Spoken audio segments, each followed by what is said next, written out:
ወደ እግዚአብሔር አብ የሚወስደው መንገድ እውነተኛ መንገድ ነኝ ያለ፣ እውነት ነኝ ያለ፣ ሕይወት ነኝ ያለ፣ መንገድ ነኝ ያለ፣ ያለኔ በቀር ወደ እግዚአብሔር አብ የሚወስድ የለም ያለ ብቸኛ ወዳጆቼ፣ ብቸኛ ወደ አላህ የሚወስደው መንገድ ነቢዩ ኢሳ ወደ እግዚአብሔር አብ ይወስዳል። ብቸኛ ሰው ወደ እግዚአብሔር መንግሥት ለመግባት የሚፈልግ ሰው ካለ ብቸኛ እግዚአብሔር የመሰከረው ምስክርነት ይሄ ነው።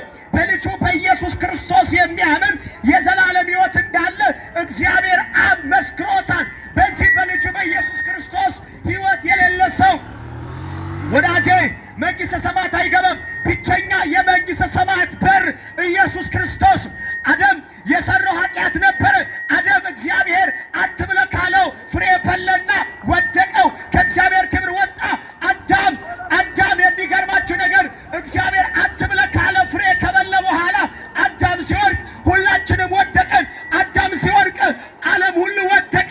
አዳም ሲወድቅ ኢትዮጵያዊ ወደቀ። አዳም ሲወድቅ ሥጋ የለበሰ ሁሉ ወደቀ። ምክንያቱም ሁሉም ሰው የመጣው ከአዳም ስለሆነ አዳም ወደቀ ማለት ሁላችንም ወደቀን ማለት ነው። ስለዚህ ወገኖቼ እግዚአብሔር ከኤደን ገነት እግዚአብሔር አዳምን አወጣና በሚገለባበጠው በነበልባል ሰይፍና እግዚአብሔር በኪሩቤል መንገዱን ዘጋው። አዳም የሕይወትን ዛፍ ወስዶ እንዳይበላ እግዚአብሔር መንገዱን በሚገለባበጠው በነበልባል ሰይፍና እግዚአብሔር በኪሩቤል መንገዱን ዘጋ። መንገዱ የተዘጋው በአዳም ኃጢአት ምክንያት ነው። አዳም ሲወድቅ ሁላችንም ወደቀን። አዳም ሲወድቅ ሥጋ የለበሰ ሁሉ ወደቀ። ከዛ ሁላችንም የእግዚአብሔር መገኘት ካለበት የእግዚአብሔር ክብር ካለበት ከእግዚአብሔር ዘንድ ሁላችንም ወደቀን። የሚገርማችሁ ነገር ኢሳ እስከሚመጣ ድረስ ሁሉም ከእግዚአብሔር ጋር ተጣልቶ ነበረ። ከእግዚአብሔር ጋር ጥል ነበረ። ሰው ሁሉ ኃጢአትን ስለሰራ ሁሉም ሰው በእግዚአብሔር ፊት ሟች ነበረ። ነገር ግን እግዚአብሔር አንድያውን ልጁን ወደዚህ ምድር ላከው። የላከበት ምክንያት ሰው ሁሉ በኢየሱስ ክርስቶስ አምኖ የዘላለም ሕይወትን እንዲያገኝ ዘንድ እግዚአብሔር አንድያው ልጁን ምትክ የሌለውን መተካ የሌለውን የሚመስል የሌለውን አምሳያ የሌለውን ልጁን ወደዚህ ምድር ላከው።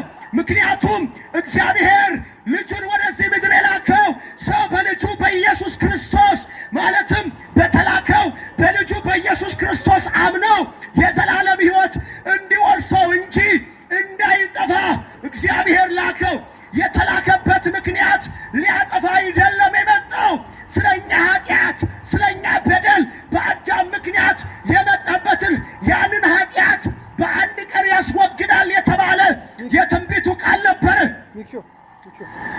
ዘካርያስ ከ520 ዓመታት በፊት በክርስቶስ መንፈስ አንድ ትንቢትን ተናገረ።